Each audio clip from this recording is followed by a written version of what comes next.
High, কেমন আছেন সবাই? আশা করি সবাই খুব খুব ভালো আছেন।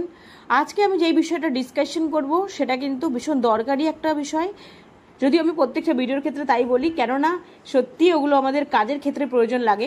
যেটা আমার নিজের কাজ করার ক্ষেত্রে অনেক সময় আমি কনফিউজড হয়ে যাই। সেই জিনিসগুলো আমার মনে হয় যে জিনিসগুলো আমি একটু ভালো করে দেখে নিই, বুঝে নিই, দেন সেই কন্টেন্ট নিয়েই আমি ভিডিও ইউজুয়ালি বানাই। কেননা আমার মনে হয় এগুলো অন্যদেরও প্রয়োজন পড়বে। আদারওয়াইজ বেকার ভিডিও তো বানিয়ে কোনো লাভ নেই, কেননা কোনো প্রয়োজনেও যদি না পড়ে তাহলে সেই জিনিস দিয়ে কী হবে। তাই আজকে আমি যেটা দেখাবো, আমি মাঝে মাঝে সত্যি আমার এখানে খুব কনফিউশন হয়, তাই জন্য আমি আজকে ভালো করে একটা কন্টেন্ট পেয়ে সেটাকে দিয়ে প্রিপেয়ার করেই দেখাচ্ছি। আপনারা কাইন্ডলি একটু শুনে নিন, তাহলে দেখবেন কনফিউশন ক্লিয়ার হয়ে যাবে। এএনএম দিদিমণি, আশা দিদিমণি, এমনকি সিএইচও দিদিমণি, সবাইকে কিন্তু এটা জানাটা খুব দরকার। স্পেশালি এএনএম এবং সিএইচও দিদিমণিকে জানতেই হবে ডেইলি কাজ করার জন্য। আর ভিজিটের সময় যখন আপনাকে কোয়েশ্চেন করবে, আপনাকে কিন্তু ক্লিয়ারলি এটা বলতে হবে, না হলে কিন্তু আপনি এখানে অনেক নাম্বার কম পেয়ে যাবেন। আর আপনারা সবাই জানেন এনকোয়াসের ক্ষেত্রে বা কায়গল্পের ক্ষেত্রে কোনো একটা প্রত্যেকটা জায়গায় কিন্তু প্রত্যেকটা এরিয়া অফ কনসার্নে কিন্তু আপনাকে মিনিমাম 70% মার্কস পেতেই হবে। ধরুন অন্য জায়গায় টোটাল মার্কস আপনি অনেক বেশি পেলেন, বা কিন্তু আপনি একটা কোনো নির্দিষ্ট জায়গায় কম পেলেন, তাহলে কিন্তু আপনি হতে পারে যে কন্ডিশনাল হয়ে গেলেন, তখন কিন্তু মুশকিল, আবার ভিজিটে বসতে হবে। তাই এই জায়গাগুলো একটু ক্লিয়ার করে নেওয়া সবার কিন্তু খুব দরকার। যেমন আজকে যেটা নিয়ে ডিসকাশন করবো সেটা হচ্ছে ইনস্ট্রুমেন্ট আপনি ডিকন্টামিনেশন কি করে করবেন, তার জন্য আপনাকে কি কি লাগবে, কটা বোল লাগবে, কি জিনিস লাগবে, এবং তারপরে সেটা ডিসইনফেকশন করতে গেলে সেইখানে আপনাকে কি ওয়েটা অবলম্বন করতে হবে, সেটা নিয়ে আমি ডিসকাশন করবো। তো প্রথম কথা যেটা বলি সেটা হচ্ছে, আপনি যদি ইনস্ট্রুমেন্টকে প্রথমে ডিকন্টামিনেশন করুন, ধরুন আপনি বিআইএ করলেন বা আপনি কি করলেন আইইউসিডি পড়ালেন, ইনস্ট্রুমেন্টটা ইউজ হলো, এবার আপনি সেই বা যে কোনো প্রসেস করার পরে দেখা গেলো ইনস্ট্রুমেন্টটা ইউজড ইনস্ট্রুমেন্ট, আপনি প্রথমে তো ডিকন্টামিনেশন করতে হবে, তারপরে ইনস্ট্রুমেন্টটাকে আবার রেডি করবেন, স্টেরিলাইজ করুন বা ডিসইনফেকশন করুন, পরবর্তীকালে আপনি তাকে ব্যবহার করার জন্য। তাহলে সেখানে আপনাকে কি করতে হবে, ইনস্ট্রুমেন্টটা ইউজ হলো, ট্রেতে করে আপনি ইনস্ট্রুমেন্টগুলোকে নিলেন, নিয়ে এবার আপনাকে প্রথমেই কিন্তু সেই ইউজ ইনস্ট্রুমেন্টটাকে আপনাকে একটা গামলা নিতে হবে। এই গামলার মধ্যে প্রথম যে গামলা থাকবে সেই গামলাতে কিন্তু কি থাকবে, সেই গামলাতে কিন্তু থাকবে 0.5% হাইপোক্লোরাইড সলিউশন, 0.5% কিন্তু হাইপো থাকবে প্রথম গামলাতে। সেটা কিন্তু অবশ্যই করে একটা লিড থাকবে, ঢাকা থাকবে, এবং সেটা লেবেলিং করা থাকবে যে 0.5% হাইপোক্লোরাইড সলিউশন প্রিপেয়ার্ড অন বলে একটা লেবেলিং করা থাকলো। তারপরে ইনস্ট্রুমেন্ট প্রথমে নিয়ে গিয়ে আপনি এর মধ্যে কিন্তু আরামসে চুবিয়ে দিলেন, দিয়ে সেখানে কতক্ষণ রাখবেন, দিয়ে 10 মিনিটস রাখবেন। দেখুন 10 মিনিটস ডিকন্টামিনেশন। কেন ডিকন্টামিনেশন মানে কি বলছে, যে আপনি যে গ্রোথ অফ মাইক্রো অর্গানিজমসের যে গ্রোথ, সেটাকে আপনি রিডিউস করবেন এই প্রসেসের মাধ্যমে, যাতে মাইক্রো অর্গানিজমস আর গ্রোথ করতে না পারে। তাহলে 10 মিনিটস আপনাকে কিন্তু এর মধ্যে চুবিয়ে রাখতে হবে। দিয়ে দিলেন জাস্ট 10 মিনিটস এর মধ্যে ডুবিয়ে দিলেন, কিচ্ছু না করে জাস্ট ওই ইনস্ট্রুমেন্টটা ওখান থেকে ডিরেক্ট এনে আপনি 10 মিনিটস এর মধ্যে কিন্তু ডুবিয়ে রাখলেন 0.5% হাইপোক্লোরাইড সলিউশনে। এইবার যদি কিনা কোনো লক করা ইনস্ট্রুমেন্ট হয়, ধরুন আপনি ইউজ করার পর যেটাই সিজার নিচ্ছেন, সিজার নয়, আপনি ধরুন সিজার নিন, বা আপনি দেখা গেল চিটিল ফোর্সেপ নিলেন, অথবা দেখা গেল আপনি কোনো আর্টারি নিলেন, সেটা লক করা আছে, সেই লক খুলে কিন্তু আপনাকে ওপেন করে দিতে হবে। এখানে যদি কোথাও ব্লাড লেগে থাকে, যাই হোক না কোনো, আপনি লকগুলোকে খুলে রেডি করে তারপরে আপনি কিন্তু এর মধ্যে ফেললেন। ফেলে 10 মিনিট পরে আপনাকে, 10 মিনিটের বেশি রাখা যাবে না, তাহলে কিন্তু ইনস্ট্রুমেন্টগুলোকে ড্যামেজও হয়ে যেতে পারে। দেখুন লেখা আছে after 10 minutes remove all the items from the hypochlorite solution. আপনি 10 মিনিটস পরে কিন্তু তুলে নেবেন, বেশি সময় রাখবেন না, তাহলে কিন্তু ইনস্ট্রুমেন্ট এক্সেসিভ যদি শোক করে থাকে সলিউশনের মধ্যে, ইনস্ট্রুমেন্টগুলো কিন্তু ড্যামেজ হয়ে যেতে পারে।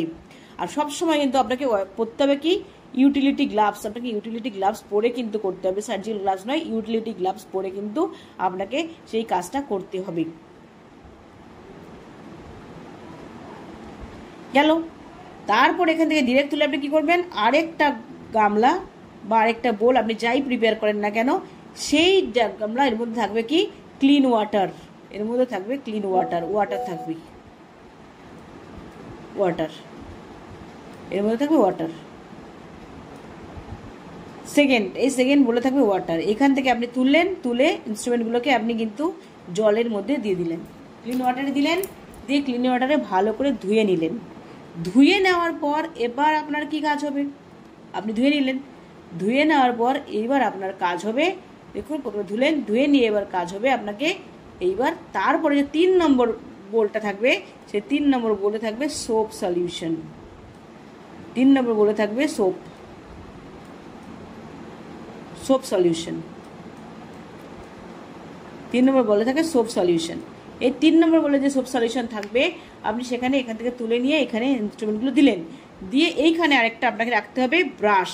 অবশ্যই করে আপনাকে একটা ব্রাশ রাখতে হবে, যেই ব্রাশ দিয়ে আপনি কি করবেন, ঘষে ঘষে ঘষে ঘষে ব্রাশ দিয়ে ঘষে ঘষে ওর মধ্যে যদি ধরো কিছু ব্লাড জমে আছে বা কিছু আটকে আছে শক্ত মতো, সেটাকে ঘষে ঘষে আপনি ক্লিন করবেন। কিন্তু রানিং ওয়াটার ছেড়ে দিয়ে করবেন না, কেননা চারিদিকে ওই ইনফেকশনগুলো বা ব্লাডগুলো ছড়িয়ে যেতে পারে, সেটা কিন্তু করা যাবে না। তাই গামলার মধ্যে জল থাকবে, সোপ সলিউশনের মধ্যে, গামলার মধ্যে কিন্তু সোপ সলিউশন থাকবে, এর মধ্যে ভালো করে ঘষে ঘষে ঘষে ঘষে ঘষে ঘষে ক্লিন করলেন। করে 4 নম্বর যে বোল, 4 নম্বর বোলে কিন্তু আপনার থাকবে আবার কি, আবার থাকবে ক্লিন ওয়াটার, এর মধ্যে থাকবে আবার ওয়াটার, ক্লিন ওয়াটার।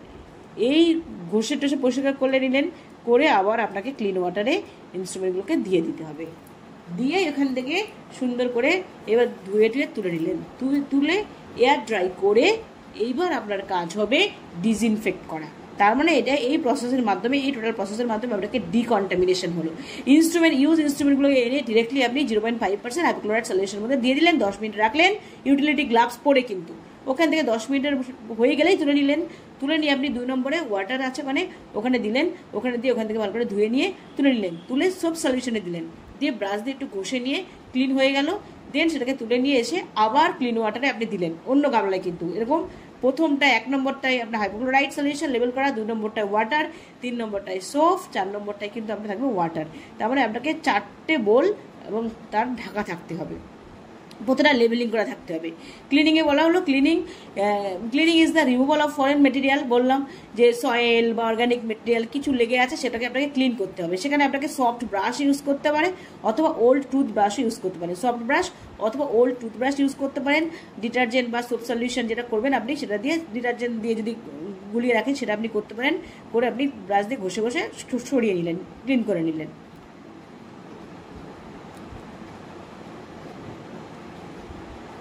করে যখন আপনি জলে দিয়ে ধুয়ে ফাইনালি যখন ধুয়ে নিলেন, এয়ার ড্রাই করে নিলেন, ওইগুলোকে ধুয়ে নিয়ে ক্লিন করে সুন্দর করে নিয়ে তবে কিন্তু আপনাকে এয়ার ড্রাই করতে হবে। আর আমি যেটা বলেছিলাম ক্লিন আপনাকে স্প্লাশিং যাতে না হয়, মানে আপনি রানিং ওয়াটার ছেড়ে দিলেন আর এদিকে ওদিকে ছিটিয়ে গেল, সেটা যাতে না হয় আপনাকে তাই জলের মধ্যে ডুবিয়ে এটাকে ভালো করে ঘষে ঘষে ওখান থেকে তুলে নিতে হবে। আর আপনি এটাকে এয়ার ড্রাই করবেন অথবা আপনি ক্লিন কোনো টাওয়াল দিয়ে ভালো করে মুছে নিতে পারেন, এয়ার ড্রাই করে নিতে পারেন অথবা ক্লিন টাওয়াল দিয়ে ওটাকে মুছে নিতে পারেন। কেন কি আপনাকে পরে যখন আপনি ডিসইনফেকশন করবেন তখন যে কেমিক্যাল যে সলিউশন থাকবে, সেই কেমিক্যাল সলিউশন যদি আপনি ওই ভেজা অবস্থায় দিয়ে দেন, তাহলে ওর যে স্ট্রেংথ, কেমিক্যাল সলিউশনের যে ঘনত্ব, সেটা কিন্তু কমে যাবে। তাহলে কিন্তু আস্তে আস্তে এটা কমে যাবে, সেটা কিন্তু করা যাবে না। এইবার হচ্ছে ডিসইনফেকশনে কি এয়ার ড্রাই করে নিলেন, এইবার আপনাকে প্রসেস অবলম্বন করতে হবে। কি প্রসেস আপনি যেটা করতে চান। যদি আপনার কাছে অটোক্লেভ মেশিন অ্যাভেলেবেল থাকে তাহলে তো খুবই ভালো, যে স্টিম স্টেরিলাইজেশন যেটাকে বলা হয় অটোক্লেভিং, তাহলে আপনি অটোক্লেভ মেশিন থাকলে আপনি অটোক্লেভিং করে নিতে পারেন। যদি আপনার কাছে বয়লার থাকে আপনি বয়েল করে নিতে পারেন, এটা কিন্তু আপনি আরামসে করে নিতে পারেন। নাহলে আদারওয়াইজ কী করতে পারেন, আপনি এইচএল হাই লেভেল ডিসইনফেকশন এই প্রসেসটা মেনটেন করতে পারেন। তার মানে আপনাকে ডিসইনফেকশন করার জন্য 2টো প্রসেস আছে, একটা এইচএলডি আর একটা হচ্ছে বয়েলিং। এইচএলডিতে কি বলছে, ইট ডিস্ট্রয়। এই এইচএলডিতে কি হয়, ভেজিটেটিভ যে bacteria, vegetative form of bacteria, fungi বা ভাইরাস যে ভেজিটেটিভ ফর্ম, সেটাও কিন্তু নষ্ট হয়ে যায়, এক্সেপ্ট ব্যাকটেরিয়াল স্পোর। এতে কিন্তু ব্যাকটেরিয়াল স্পোরটা মরে না। এইচএলডিতে অন্য ভেজিটেটিভ ফর্ম সব শেষ হয়ে যায়, কিন্তু ব্যাকটেরিয়াল স্পোরগুলো মরে না। Deep the instrument in 2% or 2.45%, 2% অথবা 2.45% আপনার কাছে কি সাপ্লাই আছে দেখে নেবেন। ওই গ্লুটারালডিহাইড সলিউশনের মধ্যে 20 মিনিটস কিন্তু আপনাকে ডুবিয়ে রাখতে হবে। 20 মিনিটস গ্লুটারালডিহাইড সলিউশন 2% অথবা 2.45%, একটু দেখে নেবেন। সেখানে আপনাকে কিন্তু 20 মিনিটস আপনি চুবিয়ে রাখলেন। Then clean the instrument with demineralised water and air dry for further use. তারপরে দেন আপনি ওটাকে করে নিলেন। করে কিন্তু এই যে আপনি এইচএলডি করলেন, করে কিন্তু আপনি সাইডেক্সে দিলেন, 20 মিনিটস ভিজিয়ে রাখলেন, তারপরে কিন্তু নর্মাল ওয়াটারে দিয়ে আপনাকে ক্লিন ওয়াটারে দিয়ে যেটাকে আপনাকে ইউজ করতে হবে, তাহলে কিন্তু হবে না, পাতা ড্রাই করে নিতে হবে। আর বয়েলিংও আপনি করতে পারেন, এটা করতে পারেন, অথবা বয়েলিংয়ে কী করতে হবে আপনাকে, যে বয়েলিং পয়েন্ট, যে বয়লার আছে যেখানে আপনার বয়েল হচ্ছে, উপরে একটা সুন্দর লিড রয়েছে, লিড দিয়ে রয়েছে, লিড ঢাকা অবস্থায় বয়েল হচ্ছে, বয়েলিং পয়েন্ট বয়েল হয়ে গেছে 100 ডিগ্রি ফারেনহাইটে বয়েল হয়ে গেল, হয়ে যাওয়ার পর সেই বয়েল হয়ে যাওয়া ফুটন্ত জলের মধ্যে আপনি দিয়ে দিলেন, দিয়ে 20 মিনিট রাখলেন। ওই অবস্থায় কিন্তু ওই সময় কিন্তু দেওয়ার পরে কিন্তু আপনি আর কোনোভাবে অন্য কোনো ইনস্ট্রুমেন্ট অ্যাডও করবেন না, তুলে নেবেন না। 20 মিনিটস হবে, দেন আপনি তুলবেন, বয়েলার মেশিনটা ঢাকাটা তুলে তারপরে তুলবেন। এবার যদি আপনার ক্ষেত্রে যদি আপনার মনে হয় যে আমার অটোক্লেভ মেশিন আছে, আমি অটোক্লেভ করব, আর আমাকে একদম high level of disinfection maintain করতে হবে, তাহলে আপনাকে কি করতে হবে, এই ক্ষেত্রে এই যে স্টেরিলাইজেশন প্রসেসটা মোস্ট এফেক্টিভ প্রসেস। কেন? ওইখানে যেমন ব্যাকটেরিয়াল স্পোরগুলো যেত না, এইখানে কিন্তু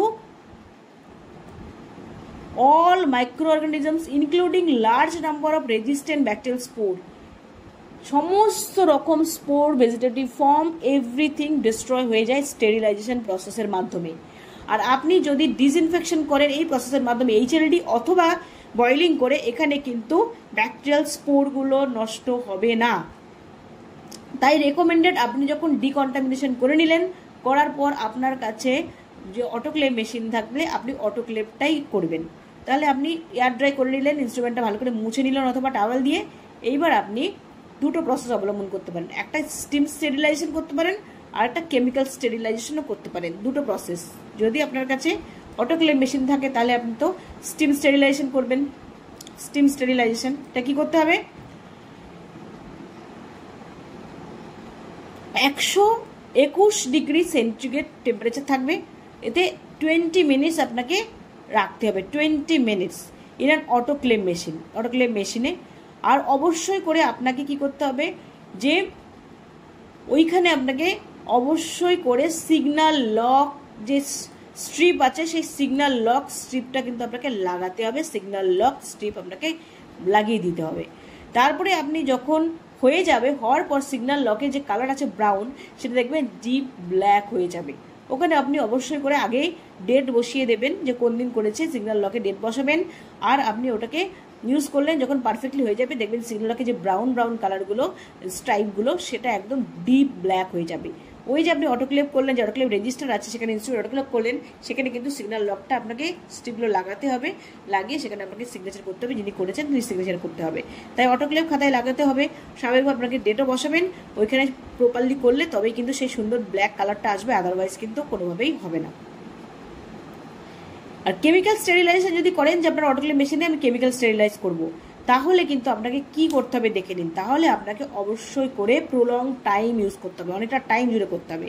সেক্ষেত্রে আপনি যখন সাইডেক্স ব্যবহার করেছেন গ্লুটারালডিহাইড, আপনি আরামসে গ্লুটারালডিহাইড সেম স্ট্রেংথে ব্যবহার করুন, যেমন 2% or 2.45% গ্লুটারালডিহাইড সলিউশন, কিন্তু সেটাকে রাখতে হবে আপনাকে 10 থেকে 12 ঘন্টা। 10 থেকে 12 ঘন্টা ইনস্ট্রুমেন্টগুলোকে দিয়ে আপনি 2 থেকে 2 অথবা 2.45% গ্লুটারালডিহাইড সলিউশনে আপনি 10 থেকে 12 ঘন্টা যদি ইনস্ট্রুমেন্টগুলোকে ভিজিয়ে রাখতে পারেন, মানে ওর মধ্যে সোক করিয়ে রাখতে পারেন, তবেই গিয়ে আপনার ওটা স্টেরিলাইজেশন হবে। তাহলে সমস্ত স্পোর ফর্ম যা আছে, all type of micro organisms কিন্তু মরে যাবে, নাহলে কিন্তু হবে না। তাই মোস্ট এফেক্টিভ কি, স্টেরিলাইজেশন মধ্যে দুটো, একটা স্টিম স্টেরিলাইজেশন অথবা একটা কেমিক্যাল স্টেরিলাইজেশন। কেমিক্যাল স্টেরিলাইজেশনে আপনি সাইডেক্সি ব্যবহার করবেন, মানে গ্লুটারালডিহাইডই ব্যবহার করবেন 2% অথবা 2.45% গ্লুটারালডিহাইড যা সাপ্লাই আছে, কিন্তু সেটাকে রাখতে হবে 10 থেকে 12 ঘন্টা। আর আপনি যদি অটোক্লেভ করেন, অটোক্লেভ মেশিনে অবশ্যই অটোক্লেভে ইনস্ট্রুমেন্টগুলো সেভাবে ট্রের মধ্যে রেখে ঢেকে আপনি শিট দিয়ে ভালো করে বেঁধে রাখলেন, এবং সিগন্যাল লকের যে স্ট্রিপ সেটাকে কেটে কেটে দিলেন, ওখানে ডেট বসিয়ে দিলেন। যখন প্রপারলি হয়ে যাবে তখন কিন্তু সেটা ব্ল্যাক কালার স্ট্রিপগুলো, যে ব্রাউন কালারের এবং স্ট্রাইপ দাগ থাকে, সেগুলো একদম ডিপ ব্ল্যাক হয়ে যাবে। তখন বুঝবেন যেটা হলো ওগুলো আপনাকে অটোক্লেভ খাতায় লিখে রাখতে হবে, লাগিয়ে রাখতে হবে। এখানে দেখুন সেটা বলে দিয়েছে decontamination, cleaning, disinfection and sterilization. যেটা বললাম ডিকন্টামিনেশন, সেখানে ইনস্ট্রুমেন্টগুলো এনে আপনি ডিরেক্টলি কী করলেন, ওই সলিউশনের মধ্যে ডুবালেন, 0.5% হাইপোক্লোরাইড সলিউশনের মধ্যে ডুবে রাখলেন 10 মিনিট। 10 মিনিট ডুবে থাকলো, দেখুন 10 মিনিটস লেখা আছে এখানে। তারপরে আপনি কী করলেন, এবার হচ্ছে আপনাকে ক্লিন করতে হবে। ক্লিনিংয়ে কী আছে, ওখানে পিপি পরে নেবেন। কেন পিপি পরবেন, কেননা ওগুলো আপনি ক্লিন করার সময় আপনার গায়ে টায়ে চিটিয়ে আসতে পারে, করে নেবেন। তার সাথে আপনি সোপ ওয়াটার, ব্রাশ লাগবে বলে দিলাম, সেটা ইউজ করলেন। আর রানিং ওয়াটারে কোনোভাবে ক্লিন করবেন না, কেননা ফ্ল্যাশিং হয়ে কিন্তু আপনার গায়ের দিকে চলে আসতে পারে, তখন আপনি উল্টো ইনফেক্টেড হয়ে যাবেন। দেন ওটাকে ডিসইনফেকশন, যেটা বলা হলো, ডিসইনফেকশন আপনি দুটো প্রসেস করতে পারেন, একটা HLD করতে পারেন, অথবা আপনি এই 2% গ্লুটারালডিহাইডে দিতে পারেন। আর যদি আপনার মনে হয় না আমি হাই লেভেল ডিসইনফেকশনের দিকে যাবো না, আমি স্টেরিলাইজেশন চাই, আমার অটোক্লেভ মেশিন আছে, তাহলে আপনি ওটাকে রেডি করে ইনস্ট্রুমেন্টগুলোকে সুন্দর করে এনে আপনি অটোক্লেভ করবেন। অটোক্লেভে কি বলা আছে, এখানে দুটো প্রসেস আছে, একটা হচ্ছে কেমিক্যাল স্টেরিলাইজেশন, আর কেমিক্যাল স্টেরিলাইজেশন একটা বললাম, আর একটা হচ্ছে স্টিম স্টেরিলাইজেশন। স্টিম স্টেরিলাইজেশনে কি আছে, অটোক্লেভিং, ওটা করলেন সিগন্যাল লক লাগালেন। আর যদি আপনার মনে হয় যে না আমি কেমিক্যাল স্টেরিলাইজেশন করব, তাহলে আপনাকে কিন্তু 10 থেকে 12 ঘন্টা করতে হবে 2% থেকে 2.45% গ্লুটারালডিহাইড সলিউশন ইউজ করে। এই ছিল প্রসেস। এভাবে করলে আপনি ইনস্ট্রুমেন্টগুলোকে ডিসইনফেক্টও করতে পারবেন, প্লাস ডিকন্টামিনেশনও করতে পারবেন, সাথে আপনি অবশ্যই করে ক্লিনিংটাও হয়ে যাবে, ক্লিনিং, ডিকন্টামিনেশন এবং লাস্টে স্টেরিলাইজেশন করে টোটাল প্রসেসটা আপনার ডান হবে। কিন্তু এই ছিল আজকের ভিডিও। যদি আপনাদের খুব এফেক্টিভ মনে হয়, ভালো লাগে, অবশ্যই একটা লাইক করবেন, আর চ্যানেলে নতুন হয়ে থাকলে চ্যানেলটা সাবস্ক্রাইব করবেন। ভালো থাকবেন সবাই, বাই, দেখা হবে নেক্সট ভিডিওতে।